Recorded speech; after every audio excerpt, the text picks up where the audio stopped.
አሳሩ በዛብህና ምክረሰናይ በሆጋቸው የሁላችንንም የኑሮ ጉዳይ ያነሳሉ።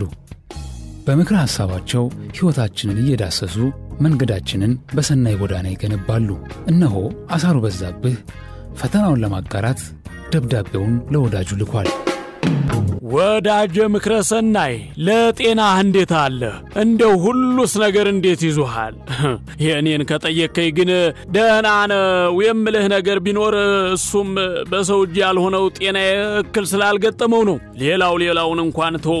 እንደውም ዝም ብዬ ሳስበው ወይ ችግሩን እየለመድኩትና ደህና እየሆንኩ እየመሰለኝ እቀጥላለሁ፣ አለበለዚያ በሂደት ደህና ሆናለሁ የሚል ተስፋን ግቤ እንጂ እንዲሁ በባዶማ ደህና መሆን መቻል ለብለህ አሁን እኮ እንዲሁ ነገር ስራችንን ዝም ብዬ ስመለከት የሰውነት ዋጋችን ቁጥራችን ከቁጥጥር ውጭ በመሆኑ ዋጋ አልባ እየተደረግን ይመስለኛል። ይህንን የምልህ እኮ ከምንም ተነስቼ ሳይሆን እኛ በየጊዜው ዋጋ እያጣን የጉዙ ነገር ግን ዋጋ እየናረ የመምጣቱ ነገር ቢያሳስበኝ ነው። ይህን ማለቴ የኑሮ ውድነቱ የቀለባችን ነገር ከዕለት ዕለት መጨመሩ ሳያንስ የቅጣትና የአገልግሎት ክፍያው ነገር ምድር ሰማዩን እያዞረብን ነው። ወዳጅ በዚህ ልክ አንዴ የባት አንዴ መደበኛ ግብር ከደሞዛችን አይቀር ከያንዳንዱ አገልግሎት እየተቆረጠ እንዴት ነው ኑሮ የሚገፋው?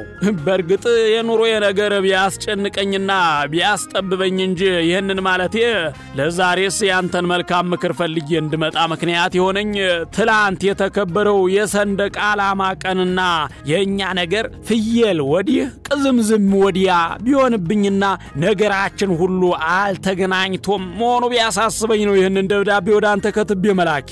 መቼም የኢትዮጵያ ነገር ሲነሳ ለብዙ ጥቁር ህዝቦች ተምሳሌት መሆኗ የብዙ ህዝብና ታሪክ ሀገር መሆኗ ባንዲራዋም የአብዛኛው አፍሪካ ሀገራት የነጻነት አርማ የመሆኑ ነገር ተዘንግቶ ሐሳባቸውን እንኳን በቅጡ ማዋቀር ባቃታቸው ሰዎች ስትታመስ ስመለከት ክፉኛ ያዘንኩ ነው። አሁንም አመላቀጡ ጠፍቶናል፣ ተደበላልቆብናል። ወደ ነፈሰበት ካልነፈስን የኛ የምንለው ማንነት አቋምና አቋቋም ከጠፋን ከራረመ ስልህ ሀገር መውደድ ባንዲራ ማክበር ያንዳችንን ባህል ሌላችን መቀበልና መጠበቅ መከባበር ማጣታችን የሚያስቆጨን አልሆን ሲል ስመለከትና ለልጆቻችን የምንሰጣቸው መልካም ነገር መላቀጡ ቢጠፋኝ ነው ያንተን መልካም ምክር ፍለጋ መምጣቴ።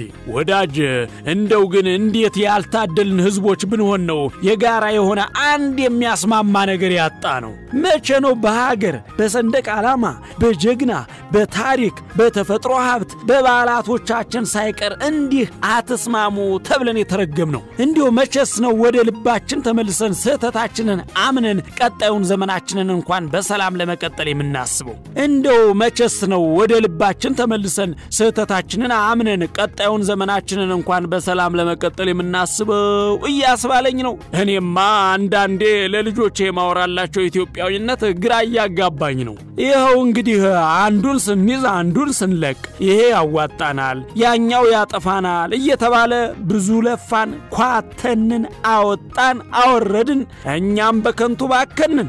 እንደው አንድ ጠብ የሚል መልካም ነገር ማጣታችን ግን አያሳዝንም? ሁሌ ተቃርኑ ሁሌ ብሶት ሁሌ ተበደልኩ ባይነት መለያችን ሆነ። የእስካሁኑን ጉዞ አየነው አላዋጣንም፣ ስለዚህ ሌላኛውን መንገድን ሞክረው የሚል መጥፋቱ ሊያሳስበን ሲገባ ይብሱኑ ተጋምዶ መሄዱን ገፍተንበታል። ወዳጀሙት ይሄ ታጥቀን ለመለያየትና ለመቃረን የምንሄድበት ርቀት ከምንም በላይ ግርም ድንቅ የሚለኝ የቱ ጋር መሰለህ? በምን እንስማማ እና አንድ እንሆን የሚለው ሳይሆን በምን እንለያይ የሚለው ከመብዛቱ የተነሳ አሁን እኮ ለመነጠልና ለመነጠል የማይቆፈር ጉድጓድ የለም። ክልል ልሁን የማይል የለም። አልሆን ብሎ እንጂ እኮ ሀገር ልሁን የሚልም በገፍ ነው ያለው። ስረ መሰረቱ ላይ መስማማት የተሳነው ነገ ሀገር ሁን ተብሎ ቢፈቀድለት እኮ አቅሙ እንደሌለው ይዘነጋዋል። ታዲያ ይህ አካሄዳችን መረለቆ ለመጠላላታችን ገደም ማበጀት ራሱ ያቃተን ጊዜ ላይ ከመሆናችን የተነሳ እንደ ሀገር የምንጠራበት ስንት የዓለም የክብር ቦታ ላይ ስማችን ሲጠራ ልባችንን ያሞቀው ከፍ አድርጎ ለክብር ያበቃን ባንዲራን የመጥላታችን ነገር ከተራልዋልተ ያለፈ ይሄ ነው የሚባል አንድም እውነት አልታይ ያለኝ ነው። አሁንማ አዋቂ የመሰሉ ብዙ አላዋቂዎች የሰንደቅ ዓላማ ነገርና የኢትዮጵያ ስም ሲነሳ የተነሳ ከራስ ጸጉራቸው እስከ እግር ጥፍራቸው የጥላቻ ሞገድ እየነዘራቸው ብስጭታቸው ግራ ቢገባን በገዛ ሀገራችን ሰቀቀን ብቻ ተረፍን። የገዛ ሀገራችንን ባንዲራ መፍራት ጀመርን። ወዳጄ ዛሬ ላይ ሰንደቅ ዓላማ ይዘህ መገኘት ማለት ለሀገርና ሕዝብ ያለህን ክብርና ፍቅር ትገልጽበታለህ ማለት ሳይሆን በቃ እንደው ምን ልበልህ የሚያስከብርህ ሳይሆን አንድ ልዩ ስም የሚያሰጥና የሚያስፈርጅ ሆኗል። እንኳን እንደ ኢትዮጵያ ያለ ታላቅ ሀገር ሰንደቅ ዓላማ ቀርቶ ትላንት የተወለዱት ሀገራት ባንዲራቸውን የሚያከብሩበት ልክ ለተመለከተ የኛ አመምና የኛ አላዋቂነት ከየት ነው የመጣ ያስብልሃል። ከሰሞኑ ደግሞ ጭራሽ አንድ ፈገግ የሚያስብል ነገር ሰማው ልበል። ወዶ አይስቋሉ የባንዲራው ቅርጽ ቢለወጥስ ብሎ አንድ ተቋም ስጋት ስላደረበትና ለዳግም ወጪ ዳርገኛል ብሎ በመፍራቱ ባንዲራውን ለሕዝብ አገልግሎት ይፋ በሚያደርገው መገልገያ ላይ አላስገባ ነው የማለታቸውን ነገር ስሰማ እንዲሁ ከራሴ ጋር ብቻ ስስከረው ቆይ ከመቼ ጀምሮ ነው በተቋም ኪሳራ እንዲህ አይነት ትልቅ ስራ የሚሰራው ነው ወይስ የሕዝብ ወጪያችን ነው ለማለት ነው እንዴ? አሁንም ወደፊትም ወጪ የሚያወጣው እኮ ሕዝቡ ነው። ቢያንስ ሀገራዊ ስምምነት ባልተደረሰበት ጉዳይ ላይ እንኳን ምን አለ ያልተጨበጠ ስጋት ይዘው ባይመጡበት የምልበት አማራጭ ባጣም ላንተ ግን ተነፍሳለሁ። አሁንማ ከኢትዮጵያ ሰንደቅ ዓላማ ይልቅ የግል ድርጅቶቻቸው አርማ የሚያንገበግባቸው የሀገር ባንዲራ ከግል ተቋም በለው ከክልል ባንዲራ እንደሚለይና እንደሚበልጥ የሚነገራቸውና የተሻለ ዕውቀት ሊያገኙ የሚገባቸው ብዙ ናቸው። ዋናው ነገር እነዚህን ሰዎች እንዴት እናንቃ የሚለው ነው። ጭራሽ እኮ የባንዲራ ክብር ምን ማለት እንደሆነ አያውቁም። ስለ የክልሎቻችን ነገር ማይን ነገር የቀለም ስብጥሩን ከየት እንደሚያመጡት ልዩነት በዚህ ልክ ማስፋት ስለምን አስፈለገ? ምን አለ ለክልል ባንዲራ ቀለማት ስብጥር የሚጨነቁትን ያህል ለሚሰሩት ስራና ለክልላቸው እድገት በዚህ ልክ ቢደክሙ ያስብልሃል። ምንም እንኳን በሕገ መንግስቱ የተሰጣቸው መብት ቢኖርም ራሳቸውን ሀገር የሆኑ እስኪመስል ድረስ ግን የሚሄዱበት ርቀት በገደብ የሚያደርጉበትም ሕግ ስለመኖሩ አስተዋሽ ሳያስፈልጋቸው አይቀርም ባይነኝ። ለሀገር ባንዲራ ያላቸው ክብር እኮ የፉክክርና የንቀት እየሆነ ነው። እንዴት ያለ ነገር ነው የገጠመን? አንዳንድ ቦታማ ጭራሹኑ የኢትዮጵያን ሰንደቅ ዓላማ ይዘ መገኘት ከከፋ ወንጀል በልጦ ሊያስቀጣ ይችላል አሉ።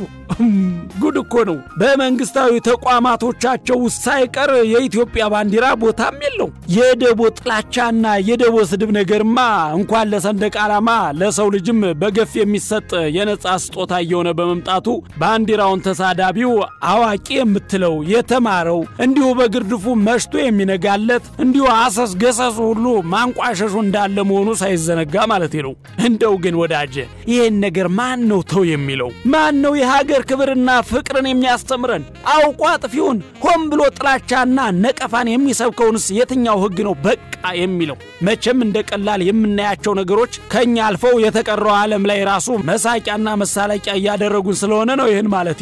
እንደው በተቀላላው ይሄን አነሳው እንጂ በየተቋማቱ የሚታየው የሰንደቅ ዓላማን ክብር የማዋረድ ነገር ማይን ነገር ከሰንደቁ ላይ ከወረደ ዘመናት ያለፈው ባንዲራ ከማርጀቱ የተነሳ ባንዲራ ለመሆኑ ማሰማመኛ የሌለው ባንዲራ ከተሰቀለበት ቦታ ላይ ለረጅም ዓመታት ክረምትና በጋ የሚፈራረቅበት ባንዲራ አርማ አልባ ባንዲራ ከተሰቀለበት ዘመናት ያለፈው ሰንደቅ ማየት የተለመደ ነገር ሆኗል ስልህ። እንደውም እኮ ብርቅ እየሆነብን ያለው በክብር የሚሰቀሉ ባንዲራዎች ነገር ነው። የሆነ ቦታ ላይ የሕዝብ መዝሙር እየተዘመረ ባንዲራ ሲሰቀል ካየን ብርቅ ይሆንብን ጀምሯል። ጠዋትና ማታ ላይ በክብር የኢትዮጵያን ሕዝብ መዝሙር እየዘመሩ ሰንደቅ ዓላማውን በክብር የሚያሰቅሉና የሚያስወጡ ትምህርት ቤቶች፣ ሆቴሎች፣ ፖሊስ ጣቢያዎች፣ አንዳንድ ተቋማትን ስትመለከት በሀገር ተስፋ እንዳትቆርጥ ትሆናለህ እንጂ እኮ የሀገር መለያን መጥላት ማለት ራስን መጥላት እንደሆነ የማይረዱ ሰዎች ነገርስ ያስተዛዝባል። እንደ ወዳጅ ነገር ያነሳዋል። ይሄን ሳነሳ ምን ትዝ አለኝ መሰለህ? ነገሩን በእልህና በፉክክር የመያዙ ነገር አንዳንዱ አጥብቆ ሰንደቅ ወዳጅ ሆነና መሆን የማይገባ ቦታ ላይ ሁሉ ባንዲራ ሲሰቅል ታየዋለህ። ያንዳንዱ ጥላቻ ደግሞ ለትውልድ ለትውልድ የሚተላለፍ ይሆንና የኔ ብቻ ባንዲራ ይግነን ብሎ ሙጭጭ እየተባለለት ያለው አካሄድ ነገን የተሻለ ያደርገውምና ያለንን ተማምነንና ተከባብረን መያዙ ላይ ቢሆን መልካም ነው ባይ ነኝ። ለማንኛውም ወዳጄ ምክረሰናይ የሀገሬ ነገር አንዱ ጥሬ አንዱ ብስል ቢሆንብኝ ነው ይህንን መልእክት ከትቤ ወደ አንተ መላኬም። አንተም ይበጃል ቢሆን ይሻላል የምትለውን መልካም ሐሳብ ከተበላክልኝ አክባሪ ወዳጅህ አሳሩ በዛብህ። እነሆ ምክረሰናይ ለአሳሩ በዛብህ ጉዳይ መልስ ይሰጣል። ወዳጄ አሳሩ በዛብህ ለጤና እንደምን አለ? እኔ ደህና ነኝ። ጤናህ ላይ አንዳችም ነገር እንዳልገጠመ በመስማቴ ተደስቻለሁ። ምክንያቱም ከምንም በላይ ሊያስደስተን የሚገባው ነገርም ጤና ነው ብዬ ስለማምን ነው ወዳጄ። ለማንኛውም መነሻህ ላይ ያነሳውን ሐሳብ እውነታ ቢኖረውም የሰው ልጅ ራሱን ሀብት የማድረግና ተፈላጊነቱን እስካጎለበተ መፈለጉ አይቀሬ ነው። በተቃራኒው በእውቀት ያልዳበረ አምራች ያልሆነና እጅ እግሩን አጣጥፎ የሚቀመጥ ሰው በእርግጥም ጥቅም አልባ መሆኑ አያጠራጥርም። ስለዚህ ለሀገር ሀብት የሚሆን ትውልድ መፍጠር ላይ እንበርታ። እኛም ባለን አቅም ጠቃሚ እንሁን። በተረፈ አንተ ያነሳቸው ከግብርና ሌሎች ገቢዎች የሚሰበሰበው የገንዘብ መጠን መብዛት ላይ ያነሳው ሐሳብ ወዳጄ ጠቃሚ በመሆናችን ለሀገራችን የምንሰጠው ጥቅም እንደሚያመለክት አትዘንጋ። ምንም ባይኖርህና ለሀገርም ምንም ጥቅም ባትሰጥ ኖሮ እሱንም የሚጠቅምህ እንደማይኖር አትዘንጋ ለማለት ነው። ለማንኛውም ለዛሬ እኔን መልካም ሐሳብ ፈልገ የመጣበት ጉዳይ የሀገር መሰረት የተናጋባቸው ጉዳዮች ልምጣ። ወዳጄ እውነትን ነው። አሁን ኢትዮጵያዊነትና ኢትዮጵያውያን ስለምን እንዲህ ክብራቸውን ጣሉ የሚያስብል ነገር የገጠመን ወቅት ላይ የመሆናችን ምክንያት የሚያሳስብና መፍትሄም የሚፈልግ ጉዳይ ነው። በልዩነት ውስጥ ያለውን አንድነት ከማጠናከር ይልቅ ልዩነትን መስበክ፣ ተቃውሞ፣ ልዩነት፣ ጥላቻን የማራገቡ ነገር በእርግጥም አሳሳቢ ነው። ለምን ብለህ ስትጠይቅ ደግሞ የምታገኘው የቀደመው ሀገራዊ አንድነትን ማስታጠቅ ላይ አሁንም የድርሻችንን እንዳልተወጣን የሚያሳይ ነው። በዋናነት ዛሬ ያነሳው የኢትዮጵያ ሰንደቅ ዓላማ ጉዳይም ከዚሁ ጋር በጋራ የሚነሳ ጉዳይ ነው። ወዳጅ የኢትዮጵያ ሰንደቅ ዓላማ ማለት የሕዝብና የሀገር ክብር ነፃነትና ሉዓላዊነት ከፍታን ማሳያ ነው። እንደ አንድ ሉዓላዊ ሀገር በሌሎች ሀገራት መከበር የምንችል ለሀገራችን በምንሰጠው ክብር ሰንደቅ ዓላማችንን በመናከብርበት ልክ የሚለካ ነው። ሰንደቅ ዓላማ የሀገርና የሕዝብ ያለፈ ታሪክ፣ ወቅታዊ ገጽታና የወደፊት ዓላማ ነጸብራቅም በመሆኑ የቀደሙት የነበራቸውን ታሪክ እኛ ደግሞ እየሰራን ያለነውን ቁልጭ አድርጎ አሳይቶናል። ስለ ሀገራችን ያለን ክብርና መውደድ ለሰንደቅ ዓላማው በምንሰጠው ክብር ልክ የሚገለጥ ነው። ሰንደቅ ዓላማን ስናከብር ለሀገርና ለሕዝብ ያለንን የጠለቀ ፍቅር፣ ክብርና ቁርጠኝነት የተግባር ልዕልና መግለጥም ጭምር ነው። በተቃራኒው የሰንደቅ ዓላማ መውረድ የሀገርና የሕዝብ ሽንፈት ወይም ውርደት ምልክትን ጭምር የኛም የማሰብ አቅም አለመጎልበት የሚያሳይ በመሆኑ አንተም እንዳልከው ሀገርን የገነባንበት ልክ ያሳያል ባይነኝ። ሰንደቅ ዓላማ የአንድ ሀገርና ሕዝብ ፖለቲካዊና ማህበራዊ መገለጫ ነው። ሰንደቅ ዓላማ የሕዝቦች ባህል፣ እምነትና መገለጫ እንዲሆን ተደርጎ የሚቀረጽ ነው። በተለይም ለኛ ለኢትዮጵያውያን ባንዲራ ልዩ መገለጫችን ሆኖ ሳለ የሄድንበት ያለው ጽንፍ ርቀት ወድቆ ለመሰበር ካልሆነ አንድ እርምጃ እንኳን የሚያራምድ ለውጥ ያመጣል ብዬ አላምንም። ወዳጅ የባንዲራ ጉዳይ እንዲህ በግል ጥላቻ የውስጥ ስሜታችን በሚገፋን የግል ድምዳሜና የተሳሳቱ አካሄዶች ምክንያት አንስተን እንጣለው የምንለው አያስፈልገንም የምንለው ሳይሆን ከታሪክ ከዓለም አቀፍ እይታ ከዜጎች ይሁንታ ጋር የተገናኘ በመሆኑ ዛሬ ስሜት እየነዳን ትዝብት ላይ የሚጥለንን ተግባር ከመተግበር ያልተገባ ንግግርም ከመናገር ቆጠብ ብለን ምክንያታዊ ነገር ላይ ማተኮርን ብናስቀድም ስተትንም ለማረም ያግዛል ብዬ አምናለሁ። ወዳጄ አንተም እንዳልከው በምን ልለይ የሚሉ ፖለቲከኞች እናም ሌሎች ምንነታቸው በውል ያልታወቁ አካላት የሚሄዱበት ሁሉ ጽንፍ የረገጠ አካሄድ ትውልድ ማረፊያውን እንዲያጣ አድርገዋል። እንዴት በለኝ። እንደማንኛውም በሥርዓትና ሕግ እንደሚተዳደር ሀገር ኢትዮጵያም የራሷ የሆነ የጋራ መተዳደሪያ ሕገ መንግሥት ያላት ሀገር ናት።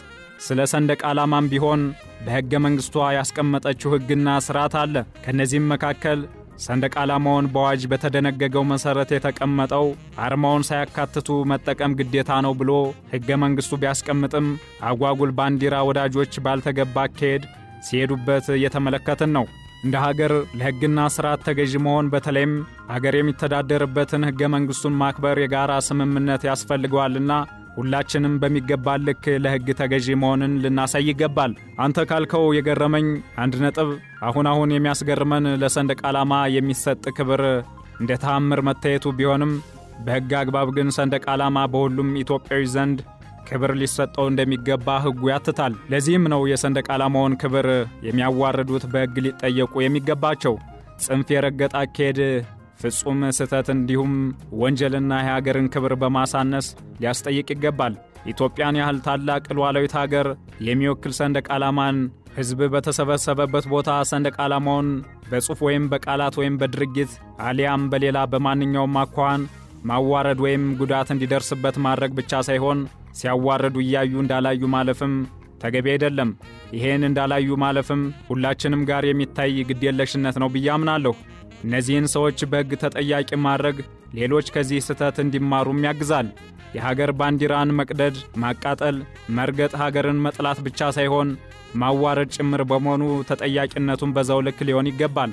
በተቃራኒው ደግሞ በስብሰባ ወይም በማናቸውም መሰል ክንውኖች ሰንደቅ ዓላማውን የጠረጴዛ ሽፋን አድርጎ መጠቀምም ለእኔ ክብርን መግለጥ ሳይሆን ንቀትን ያመላክታልና ይህም መረምት የሚሻ ጉዳይ ነው ባይ ነኝ። ትምህርት ቤቶችና መንግሥታዊ ተቋማቶች ላይ አሁንም ስለ ባንዲራ ያለን አመለካከት በቸልታ የሚታይ አይደለም።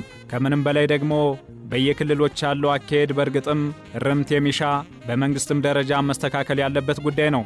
አንተም እንዳልከው አንዳንድ ተቋማት ሰንደቅ ዓላማውን ከሰቀሉበት መርሳታቸው፣ ችላ ማለታቸው ለራሳቸው ሲሉ ሊያርሙት የሚገባ ጉዳይ ነውና ከወዲሁ መላ ያሸዋል። በተጨማሪም በየትምህርት ቤቶች የሚደረገው የሰንደቅ ዓላማ መስቀል ሥርዓትም ክልላዊ ባህሪ ከሚኖረው ይልቅ ሀገራዊ ፍቅርን የሚያላብስ ቢሆን ነገ ሀገር ተረካቢ ትውልድ ስለ ክልሉ ብቻ ሳይሆን ስለ ሀገሩም የተለየ ፍቅርና ክብር እንዲኖረው ተደርጎ ሊገነባ የሚገባው ነው። ወዳጄ አንዳንድ ሰንደቅ ዓላማ መስቀል የሚገባቸው ተቋማት ባንዲራውን መስቀል ግዴታቸው እንደሆነ እንኳን መዘንጋታቸው የሕግ ተፈጻሚነቱ ክፍተቱን ያመላክታልና አሁን ላይ ብዙ ነገሮች ጠበቅ ማድረግ የሀገርን ሉዓላዊነት ማስጠበቅ ጭምር ይሆናልና እንዲህ ያሉ ንቀቶችና ቸልተኝነቶች በአግባቡ የሚታረሙበት አካሄዶች መደላደል ሊዘረጋላቸው ያስፈልጋልን ባይ ነኝ። ወዳጅ አሳሩ የሰንደቅ ዓላማ ጉዳይ የሁላችንም ጉዳይ ነው። ዛሬም ነገም የረጋችና የሰከነች ሀገር እስከፈለግን ድረስ አብረን ልንፈልገውና እንዲከበር ልናደርገው የሚገባን ጉዳይ ነውና ሁላችንም ልብ ገዝተን እንደ ባለ አእምሮ ሕዝብ ልናገናዝብ ይገባል። እኔም የዛሬውን በዚሁ ላብቃ። ሳምንት በሌላ ጉዳይ እስክንገናኝ ቸር ቆየኝ። አክባሪ ወዳጅህ ምክረ ሰናይ